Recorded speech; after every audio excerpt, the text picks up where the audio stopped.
Ils sont très aimables, très gentils parce qu'ils ont accepté de se rendre disponibles pour venir nous dire tout sur l'albinisme au Bénin. Jennifer Sachivi. Exactement, donc être albinos, une vie pas comme les autres. Nous aurons la réponse à cette question. Nous avons 2 personnes albinos sur ce plateau. Donc la congrégation, je vais dire, est bien représentée. Je reçois pour vous Madame Karine Ronguet. Bonjour Madame.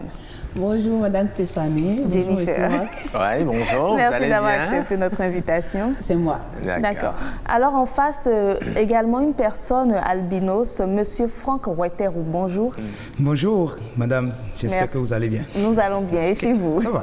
D'accord, Roch, nous aurons également un dermatologue au téléphone, Monsieur Franck Yedomon. Tout à fait, Franck Yedomon, vous le connaissez, c'est un médecin dermato qui intervient souvent dans cette émission. Et puisque nous parlons d'une maladie de la peau aussi, il va intervenir, nous apporter un peu plus d'informations sur comment prendre soin de cette peau qui semble fragile. Alors, Madame Karine, je vous trouve déjà très belle telle que vous êtes. Merci. Est-ce que vous êtes fière de votre état d'albinos? Bon, je vais commencer par dire déjà, si tu me trouves belle, c'est parce que je suis fière de moi. On ne peut pas t'accepter si tu ne t'acceptes pas. Moi, je suis très fière de moi et je vous dis merci pour le compliment. Voilà, d'accord.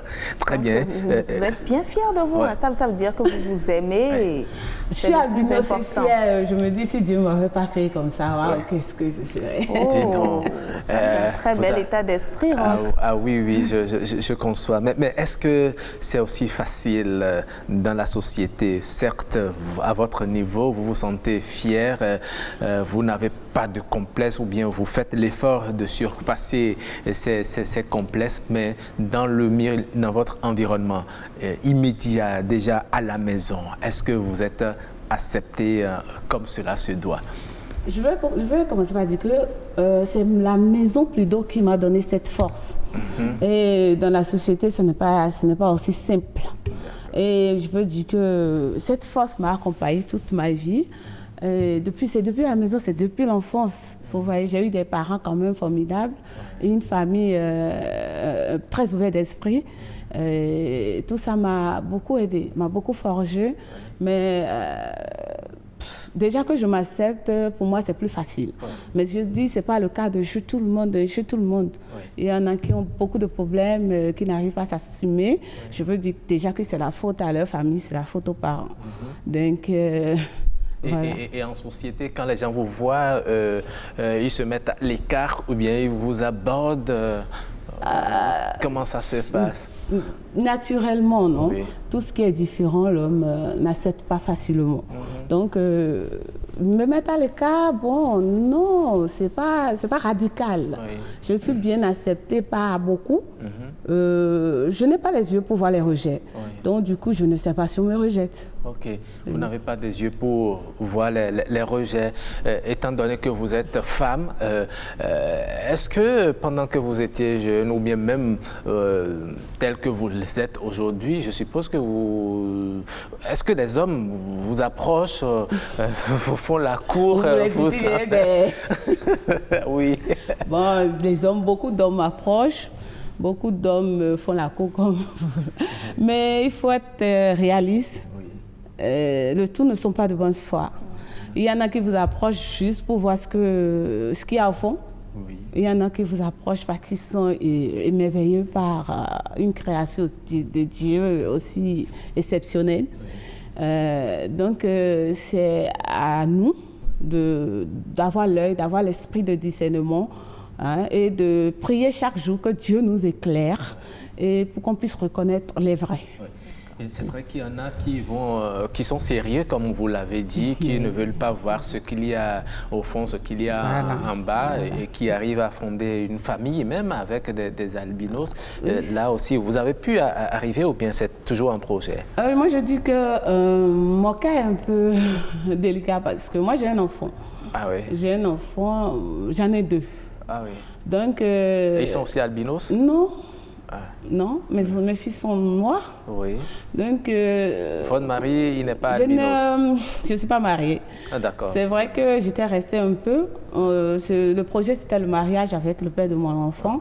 Okay. Je ne sais pas ce qui s'est passé. Je dis c'est peut-être mon destin. On n'est pas arrivé au bout. Okay. Mais ce n'était pas le problème de l'albinisme, en fait. Okay, j'étais acceptée chez lui comme tout le monde. Hein. Je n'avais pas ce problème. Okay. C'est vrai que beaucoup de femmes dans mon association ont beaucoup de problèmes de mariage. Voilà. Parce qu'on ne les accepte pas. Déjà, moi, je suis née d'une famille de 4 enfants. On était deux albinos. Okay. Ma soeur est décédée suite à un cancer de peau. Ma soeur aussi avait son copain. Il n'y avait pas de problème. Donc nous, on peut dire quand même c'est l'exception quand même. On n'a pas connu beaucoup de difficultés par rapport aux autres. D'accord. Vous voyez, si je donne l'exemple de quelques femmes de mon association qui sont rejetées, la belle famille ne veut pas les voir. On interdit carrément à l'homme, tu n'amènes pas ça chez moi. Tu vois, donc il y a beaucoup de cas comme ça. D'accord. Du courage à vous. Voilà, Monsieur Ouetterou, on a un peu suivi Madame. On se demande pourquoi il y a encore ces réalités-là. Nous allons venir tout à l'heure au problème de cancer et tout. Mais pourquoi jusqu'à présent, le monde évolue, la modernité, elle est là. Mais pourquoi nous avons de ces familles qui appellent des personnes vivant avec un albinisme ça, par exemple, est-ce à cause de notre société? Bon, merci. Je ne peux pas répondre à leur place, mais tout ce que je sais, c'est que les hommes n'aiment pas ce qui est différent. Okay. Et puisque tout le monde est noir et nous, on a un teint différent, cela peut être, ne pas être de goût des gens. Donc, leur première réaction ne m'étonne pas. En fait, c'est quand on se met à le leur expliquer et ils s'obstinent à faire ce qu'ils veulent, c'est ce qui m'énerve moi. Et là, je n'arrive pas à supporter. Est-ce que ce n'est pas un problème d'éducation ou d'environnement aussi? Bon, pas forcément un problème d'éducation et d'environnement. C'est vrai que cela peut avoir beaucoup à voir avec le problème d'éducation. Chez moi, par exemple, c'est interdit. Dans ma famille, là où j'ai grandi, c'est interdit de voir quelqu'un qui a un défaut et de s'en moquer. C'est interdit. C'est-à-dire que quand quelqu'un, par exemple, a un handicap au pied, on ne se moque pas de lui en marchant comme lui. Quand quelqu'un ne voit pas bien, on ne se moque pas de lui en simulant comment il voit. Donc, sur ce plan, on peut dire que c'est un problème d'éducation pour certaines personnes. Pour d'autres, ce n'est pas forcément un problème d'éducation. Ils sont curieux et ils ne savent pas comment s'y prendre. Et pour ça, ils peuvent dire des choses pour que la personne puisse parler ou bien pour que la personne puisse avoir une réaction. Le problème, c'est que la réaction que l'autre doit avoir n'est pas prévisible. Parce que quand tu me dis quelque chose que tu me dis, cela peut provoquer chez moi que je t'ignore ou que je te donne un soufflet. D'accord. Mais est-ce que vous personnellement, vous avez été... Vous allez faire souvent l'effort d'éviter de donner des soufflets. Ça peut ne pas arriver. L'effort peut ne pas être fait. Et je vais assumer les responsabilités. Oui, vous faites l'effort de les sensibiliser à la violence, vous opposez la paix et la non-violence. Quand je le dis quand même, je suis quand même un adulte de plus de 40 ans, donc je ne vais pas quand même me mettre à taper les gens en pleine rue. Mais c'est que quelquefois, je suis tellement remonté que... Oui, vous êtes tellement remonté, vous vous permettez, un peu comme madame, elle est femme, comme elle a dit, il y a beaucoup d'hommes qui l'approchent, etc. Mais en tant qu'homme, est-ce qu'il vous est facile aussi d'aborder les femmes qui vous acceptez moi, je n'aborde pas les femmes. Parce que s'il était donné de se marier à une demi-femme, peut-être que je serais la première personne à le faire. Bon, j'ai une femme, Estelle Thibault-Moussa, que je salue au passage. Je l'appelle Djerami parce qu'elle me sied bien. Et pour la petite histoire, quand je l'ai trouvée, elle n'a pas eu de problème à m'accepter parce que d'ailleurs, elle est chrétienne comme moi. Elle a les valeurs que j'ai et elle m'a vu à l'œuvre aussi. Elle a vu que je suis un homme à part entière comme tout le monde et je fais ce que les autres font aussi.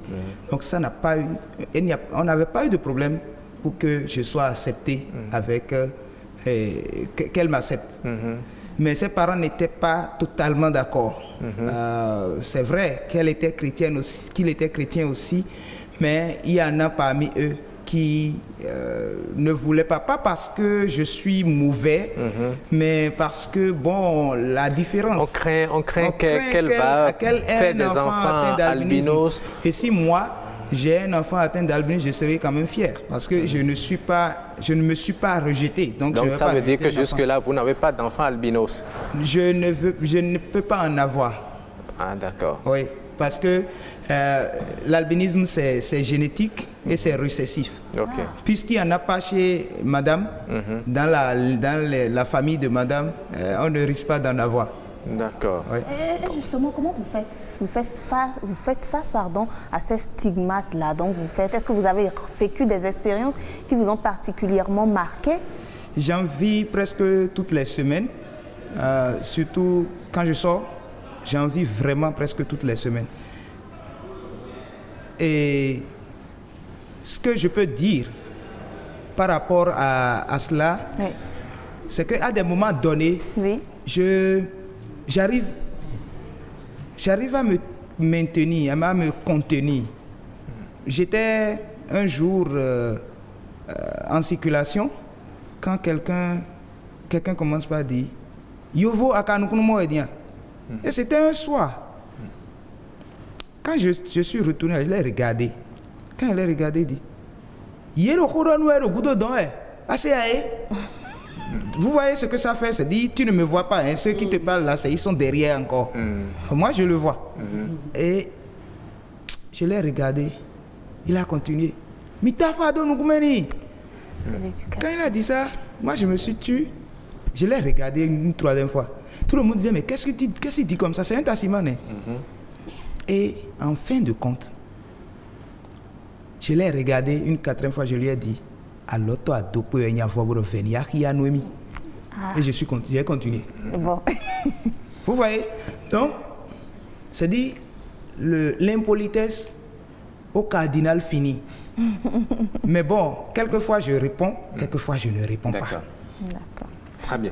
On a compris, hein, et ceux-là, c'est parce qu'ils sont certainement ignorants qu'ils se comportent comme ça. Ce que moi, je vais peut-être vous demander, c'est quand ils se comportent comme ça, c'est de les aborder gentiment et puis de leur expliquer afin qu'ils commencent à changer également.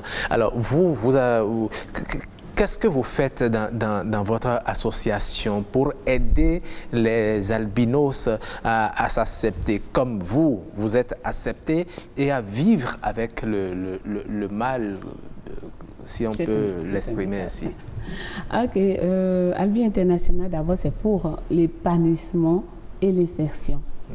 Et c'est vrai qu'aujourd'hui, le côté santé prime parce qu'il y a beaucoup de dégâts. Bon, déjà, par rapport à l'épanouissement, nous avons deux événements dans l'année.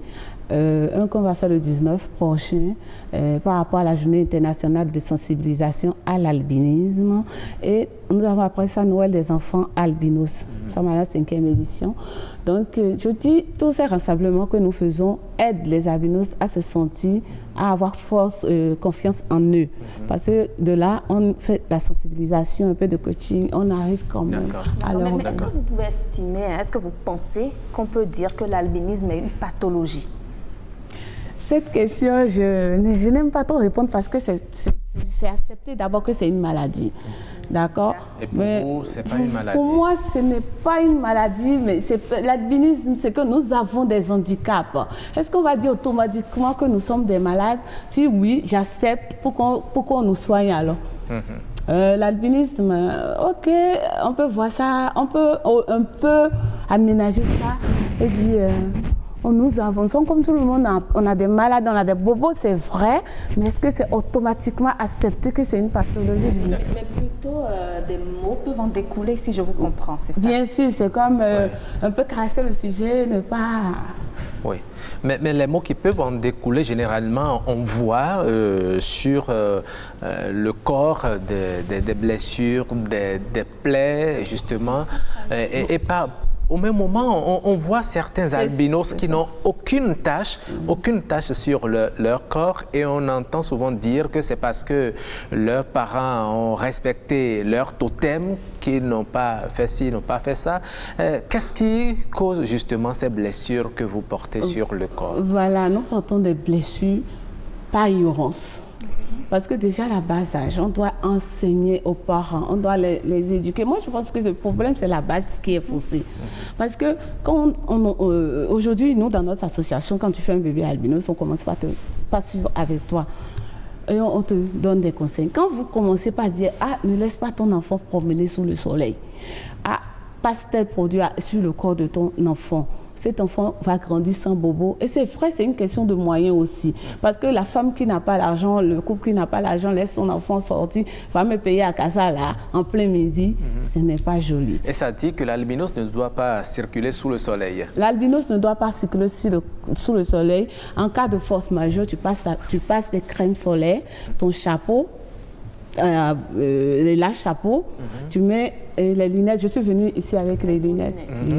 Tu mets les lunettes pour te protéger. C'est vrai que la crème solaire ne protège pas à 100%.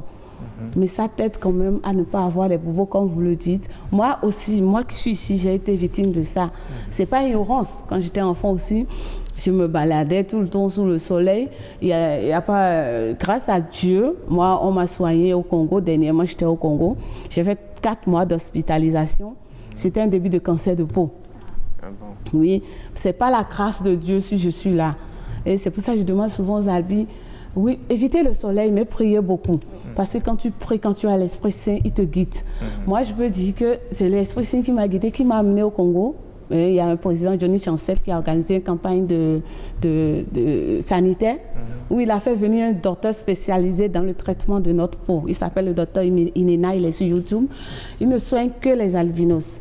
Donc, grâce à cette campagne, Johnny Chancel, il m'a invité à venir me faire soigner. C'est vrai qu'on a des matos ici, on va me demander, mais pourquoi aller là-bas? Oui, justement. Mais je vais vous dire, ce sont les expériences qui m'ont connue là-bas. Ma grande sœur que j'avais mentionnée tout à l'heure, elle avait le même problème que moi. On est parti de dermatologue, de chirurgien en chirurgien, on n'a pas eu gain de cause. Opération sur opération, elle est finalement décédée. D'accord. Monsieur Roitero, j'aimerais savoir, on nous dit souvent, Roch a dit, il y a des peaux qui sont sans le moindre problème, mais beaucoup qui sont très fragiles, très sensibles, et on nous dit que c'est un mal, permettez que je le dise, des personnes riches. Parce que quand tu n'as pas l'argent, tu es exposé, tu peux partir à tout moment, tu souffres à tout moment. Est-ce que vous êtes de cet avis-là? D'abord, j'ai 2 choses à dire. La première, c'est est-ce que l'albinisme est une maladie? Je vais dire oui. D'accord. Oui, parce que elle ne permet pas à ceux il ne permet pas à ceux qui sont atteints de faire tout ce que les autres peuvent faire dans les mêmes conditions. Tout à fait. De ce point de vue, oui. Maintenant, est-ce que l'albinisme est un handicap? C'est double oui. OK. 2 handicaps. L'handicap des yeux et l'handicap de la peau. Si nous prenons le sujet sous cet angle, nous pourrons alors demander à l'État de prendre ses responsabilités. Okay. Si vous dites que vous n'êtes pas malade, pourquoi alors criez-vous? Si vous dites que vous n'êtes pas malade, pourquoi criez-vous pour dire venez nous soigner? Vous êtes malade. Acceptons ça. Et maintenant, un mal des riches. Voilà. Si non. vous n'avez pas les moyens, c'est que vous passez rapidement de vie à trépas. Ce n'est pas ça. Ce n'est pas ça. C'est un mal où si vous ne connaissez pas, c'est que vous ne connaissez pas. D'accord. Par exemple, Moi, je me baladais sous le soleil et même je me souviens que mon papa il ne connaissait pas. Donc, à des moments donnés, là, il disait que je faisais exprès pour ne pas aller travailler au champ. Donc, et quelquefois, je me souviens d'un épisode où je suis sorti à 16h. Pour tout le monde, c'est que le soleil est déjà bas. Mais pour moi, le soleil brûlait encore. Et toute ma peau a brûlé. Elle lui-même, il était tellement gêné qu'il dit, oh, si je savais, je n'allais pas obliger mon enfant à aller sous le soleil. Donc, c'est une question de sensibilisation, c'est une question d'information. Si vous n'êtes pas informé par rapport à ce qui se passe, vous allez jeter votre enfant atteint d'albinisme par la fenêtre et vous allez le perdre. Donc c'est comme ça. Aussi, il y a un adage en fond qui dit c'est-à-dire si vous n'avez pas, à défaut de mieux, on se contente de ce que l'on a. Vous n'avez pas de crème solaire, pas grave. Vous avez quand même les beurres de karité que vous pouvez passer. En tout cas, le spécialiste, docteur Yedomon, il vous suit. Mais docteur Yedomon est un partenaire à moi. Oui, tout à fait. Et il vous suit, il est en ligne, on ne l'invite pas encore. Nous allons le maintenir en ligne pour qu'il puisse suivre tout ce qui se dit sur ce plateau et suivre la Vox Pop, le regard que les citoyens portent sur les personnes albinos atteintes d'albinisme. Eh bien, nous allons regarder. Tout ce que nous allons demander, c'est que le gouvernement pense à ces gens-là, parce que vous savez, la maladie, ça peut... Il y a plusieurs qui souffrent de plusieurs choses, de plusieurs maladies, tout, qui souffrent de plusieurs maladies, mais ceux-là spécialement, on peut penser à eux, à cause de la couleur de leur peau, bien, à cause de la sensibilité de leur peau, le soleil qui les dérange à chaque instant, on peut essayer de faire quelque chose pour eux. Il faut penser à eux. À ma connaissance, c'est comme un déficit qu'il y a sur leur corps et qui leur cause des désagréments parce qu'ils ne supportent pas le soleil, la chaleur. Ils ne peuvent pas regarder la lumière droit. Donc c'est beaucoup de difficultés. Leur peau ne supporte pas les blessures non plus. Et ça demande beaucoup de moyens pour vivre. Et bon, moi je pense qu'il y a des pays dans lesquels ils sont pris en charge en partie. Et je crois savoir qu'au Bénin aussi, un peu. Mais je crois que la chose doit être considérée dans une dimension un peu plus sérieuse. Ça pourrait faciliter la tâche aux parents qui ont des enfants albinos. Et je crois que pour leur insertion sociale aussi, ce n'est pas évident. Et pourtant, ce sont des personnes qui ont des facultés mentales assez en place. Ouais. Parce que j'ai un petit qui est albinos dans ma maison, c'est l'enfant à ma soeur, qui est très intelligent, mais bon, qui ne peut pas se permettre de s'amuser comme tous les autres enfants parce qu'une petite blessure peut devenir très grave parce que ça demande beaucoup de moyens pour l'entretenir. Voilà. C'est des êtres qui sont un peu différents de nous, mais ils ont besoin d'accompagnement, de suivi, côté santé, hygiène. Ils n'ont pas demandé à naître comme ça, mais voilà que c'est fait, donc on ne peut pas les mettre à part dans la société. Je pense que les albinos vivent un peu à la marge de la société. On les voit comme des personnes malades. On les voit comme des personnes malades qui sont nées avec la mauvaise pigmentation, des personnes avec qui on ne peut pas se mettre en couple par exemple, puisque tout le temps il faut soigner de petites maladies, soit c'est le cancer de peau, soit c'est autre chose. A priori, ces personnes ont du mal à approcher les autres parce qu'ils voient dans les yeux qui les regardent, ils se voient tout le temps malades. Ce serait quand même bien qu'il y ait des ONG, qui aident les albinos pour les prendre en charge un temps soit peu, déjà la scolarité, déjà la santé primaire. Et voilà des réactions de nos concitoyens. Avant de passer tout à l'heure à Dr Yedomon, je vous invite à réagir rapidement sur ce que vous avez entendu, Madame Cap. Oui, bon, il y en a qui ont quand même touché le fond. Ouais. C'est-à-dire, l'albinos a besoin de suivi. Il y en a qui ont quand même exagéré. Nous avons des blessures comme tout le monde, mais on arrive à soigner. Tant que ce n'est pas le cancer, c'est guérissable. Vous voyez. Donc moi-même qui suis ici, j'ai été opérée à 4 endroits de mon corps, dernièrement. 4 endroits de votre corps? Oui, même à l'œil comme ça, j'ai été opérée. Oh, oui. Mais je ne porte pas de blessure. Donc, quand il dit que les albinos ne portent pas, c'est un faux problème. Donc, nous avons aussi les problèmes de vue. Il faut quand même qu'on mentionne ça. Il faut que les enseignants compatissent, c'est-à-dire s'occupent des enfants albis spécialement, parce que nous ne voyons pas bien. Donc, quand il s'agit d'écrire au tableau, nous ne voyons pas l'écriture de la craie. Moi, on m'a renvoyé en classe de CE2, j'ai été renvoyée. J'ai passé une année à la maison. Je suis allée mes parents étaient obligés de chercher une autre école pour que je puisse. Mais j'ai eu trop de problèmes. Ce qui fait que je n'ai pas beaucoup étudié. Je n'ai même pas mon bac. Mais ce n'est pas l'envie qui me manquait. Donc, moi, je dis, on doit sensibiliser. Mais vous vous exprimez très bien. Merci. C'est une grâce alors. C'est une grâce. Oui, Franck, rapidement, votre réaction, c'est pas encore Franck Yédomo, c'est Franck. Docteur, ne réagissez pas encore, docteur. Oui, Franck, vous êtes... D'accord, je salue le docteur Franck Yédomo, un ami personnel. Non, il ne réagit pas encore. Il ne veut pas réagir maintenant. Ok, je pense qu'ils ont dit, certains ont touché le fond, comme le dit la collègue.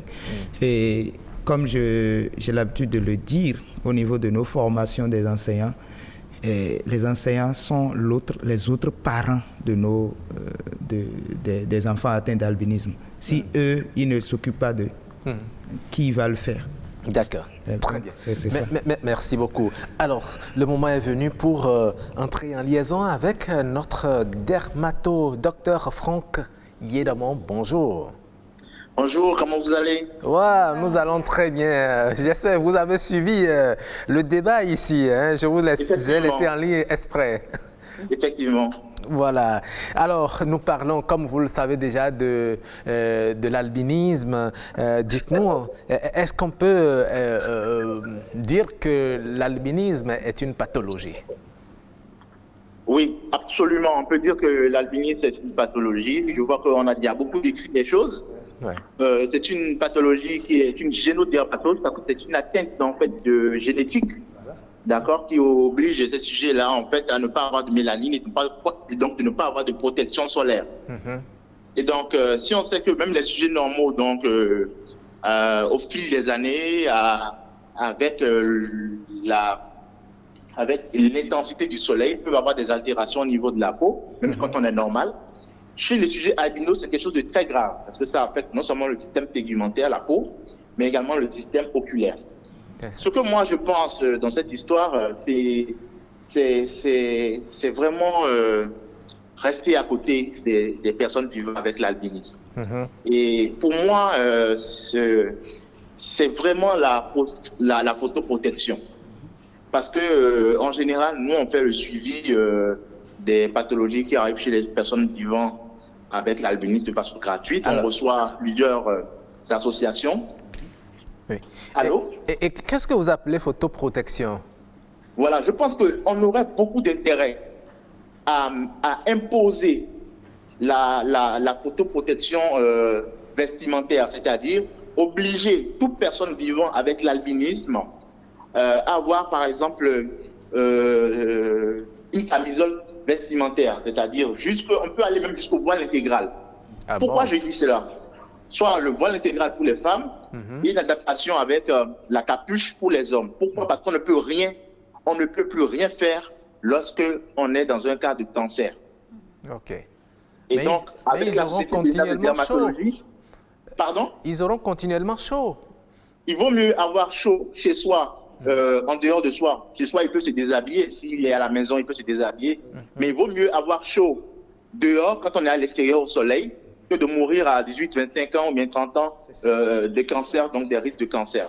Parce que même les médecins, lorsqu'on a les cancers cutanés, cela revient trop cher donc à les traiter.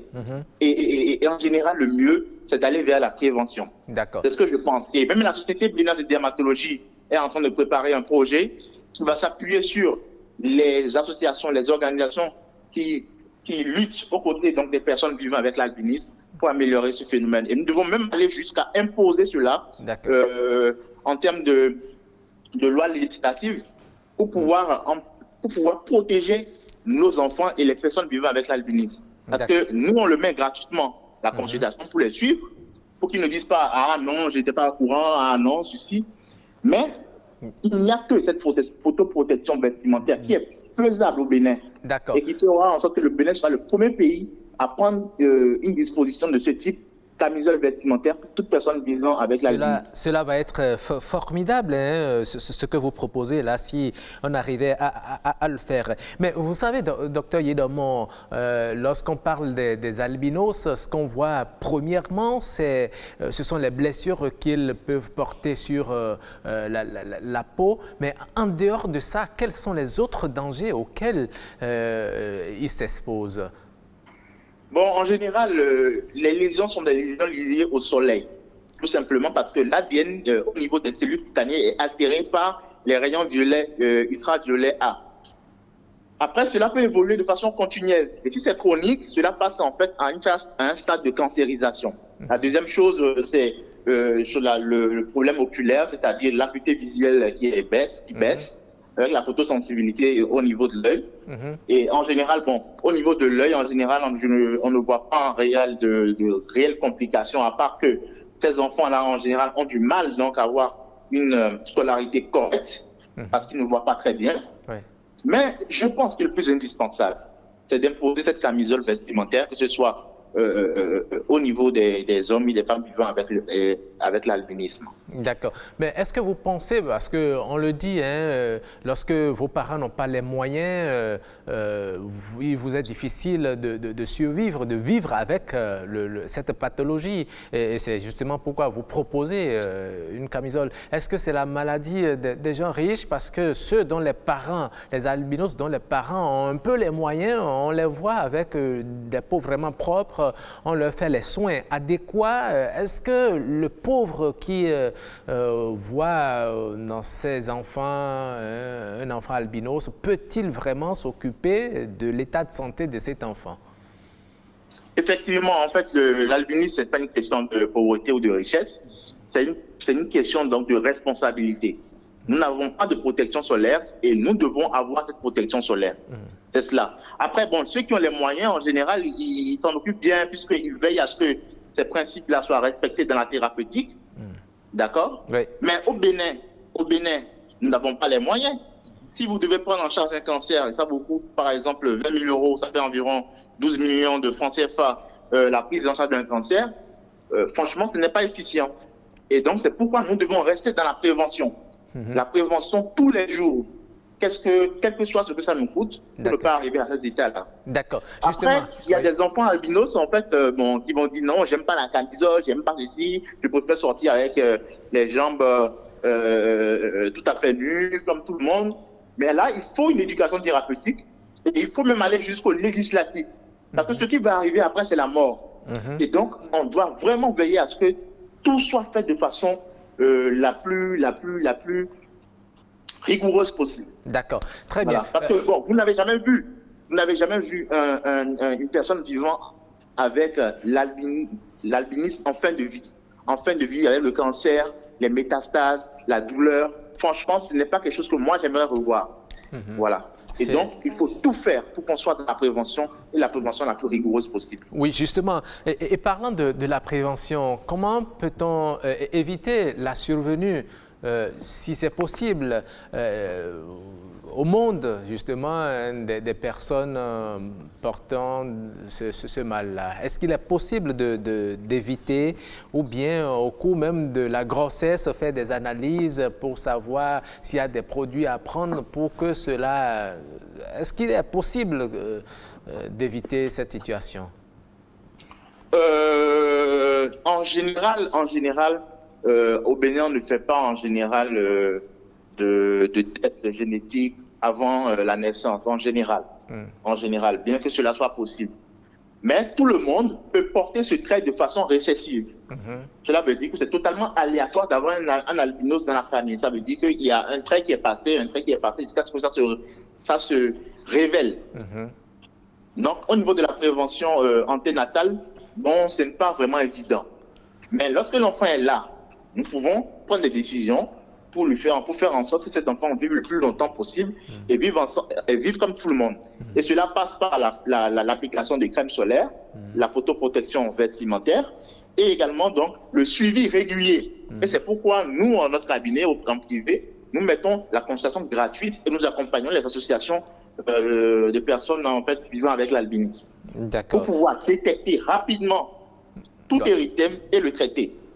Avant qu'il ne se complique. D'accord. En matière de crème solaire, tout à l'heure, Madame Karine Honguet, que vous connaissez certainement.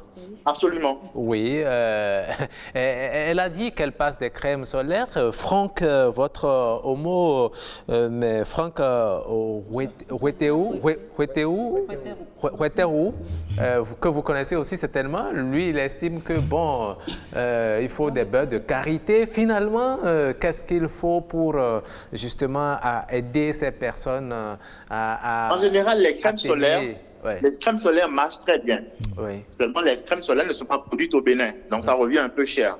Donc, lorsqu'il n'y a pas un financement qui accompagne cela pour que les enfants et les personnes vivant avec l'albinisme aient leur crème solaire régulièrement, le beurre de karité peut être également une alternative, même si elle n'est pas aussi forte, elle n'est pas aussi correcte que celle de la crème solaire. Parce que le beurre de karité, en termes de qualité et de goût, c'est la meilleure alternative.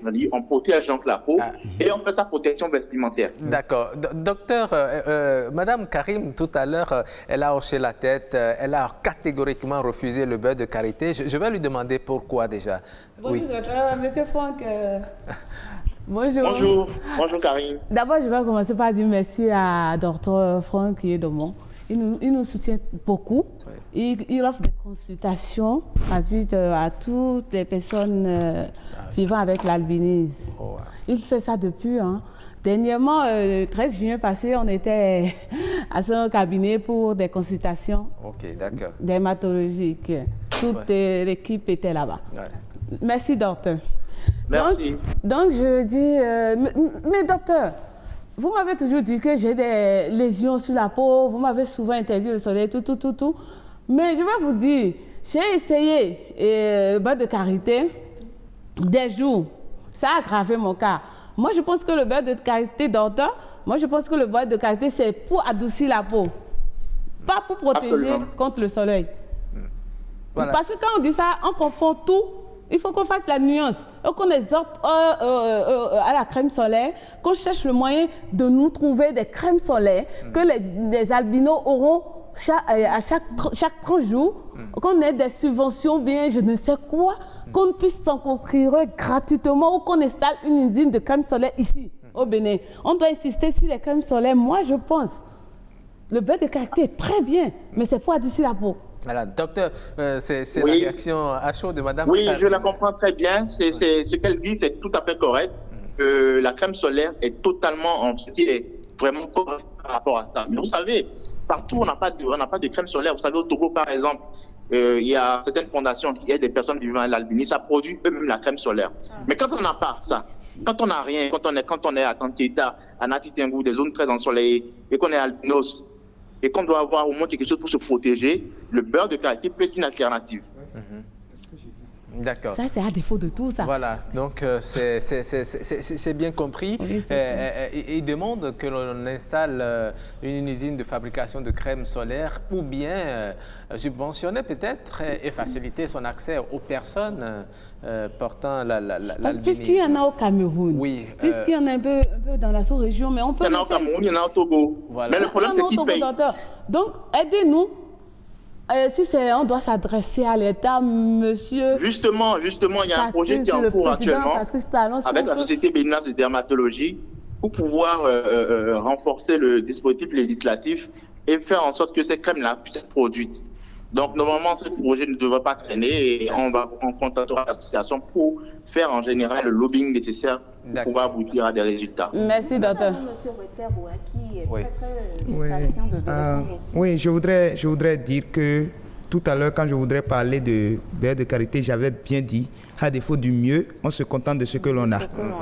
Et moi, je passe, mon sac est là, il y a le beurre de karité dedans. Je passe, et en plus de ça, j'ai mon paille pour me protéger. C'est ça. Toujours. D'accord. Le docteur Yedomo sait de quoi je parle et puis bon, c'est comme ça. Et puis, je voudrais dire aussi que l'association nationale des personnes atteintes d'albinisme du Togo est une association sœur à la nôtre. Et dernièrement, j'ai pris contact avec l'association pour demander comment ça se passe. Ils m'ont fait un budget autour de 50 millions pour qu'on puisse mettre en place une unité de production de crème solaire. Parce qu'il y a des trucs comme le zinc et des trucs comme ça qui sont extrêmement chers, qui viennent de l'extérieur. Et quand on commande, c'est des mois après que ça vient. Donc, c'est des choses qui ne nous laissent pas inaperçus, et qui ne nous laissent pas indifférents, mais c'est des choses qui nécessitent aussi de gros moyens et il faut mobiliser. Donc je suis content d'entendre le docteur Yedomo dire que la Société béninoise de dermatologie est avancée sur le projet et je serai heureux de travailler avec la société. Voilà, docteur, vous avez entendu également Franck. Bien sûr. Voilà, donc... on y arrivera. Oui, merci beaucoup, docteur. Voilà, nous sommes pratiquement à la fin. Nous allons maintenir le docteur aussi en ligne pour clôturer ce débat. Déjà, on nous dit que c'est la nuit que les albinos se voient mieux. Est-ce que c'est vrai? Ce n'est pas vrai.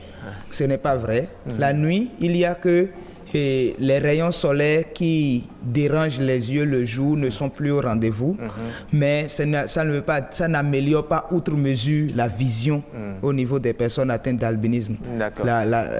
Trop de lumière dans les yeux font toujours mal, même si c'est la lumière du soleil ou bien même si c'est la lumière de la lanterne. D'accord, mais très rapidement, vous savez que dans certains pays, les personnes portant les albinos sont persécutées, sont pourchassées pour autres. Est-ce que ici au Bénin, vous avez cette crainte-là également? Oui. À la date d'aujourd'hui, nous avons 14 cas, 5 disparitions, 5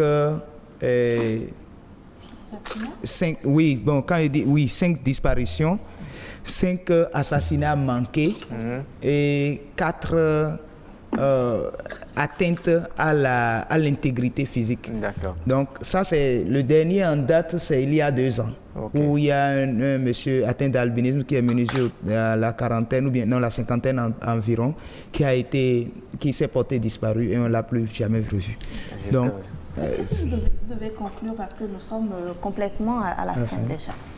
Bon, je vais dire 3 choses. Première chose, c'est que les personnes atteintes d'albinisme sont des hommes comme tout le monde, comme des personnes comme tout le monde. Deuxième chose, c'est que les personnes atteintes d'albinisme doivent d'être protégées, de se protéger contre les rayons solaires et de protéger leurs yeux au besoin aussi. Et troisième chose, c'est que le cancer de la peau, c'est-à-dire les problèmes de plaies sur la peau, quand ça commence, il vaut mieux que ça ne commence pas. Actuellement, je gère un cas où je suis en train de mobiliser de l'argent pour pouvoir soigner un certain Nestor que vous voyez sur les réseaux sociaux. C'est vraiment difficile pour nous de mobiliser de l'argent et on souffre beaucoup pour le faire. Autant prévenir que de vouloir guérir. D'accord, merci beaucoup à vous, Franck. Madame Karine Onguet. Est-ce que c'est un mot de fin? C'est carrément un cri de détresse que je lance. Je lance comme ça à l'État, Monsieur Patrice Guillaume Athanas Talon et sa femme, la première dame, Madame Clotilde Talon, qu'ils penchent un peu sur le cas des albinos parce que les albinos meurent faute de soins. Le docteur en ligne, le docteur nous a fait beaucoup.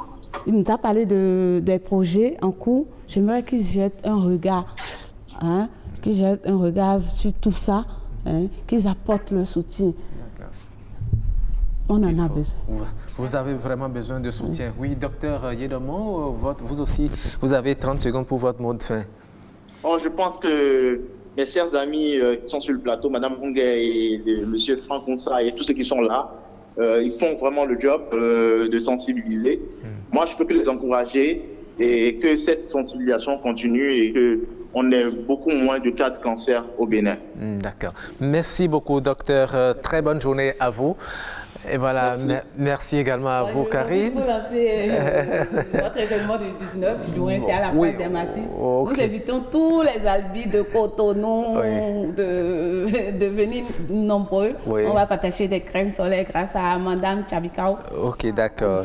Très bien, merci beaucoup. Madame Dolores Chabikao. Voilà, le message est passé. Merci beaucoup. Merci à vous aussi. Nous allons marquer une pause pour souffler un peu.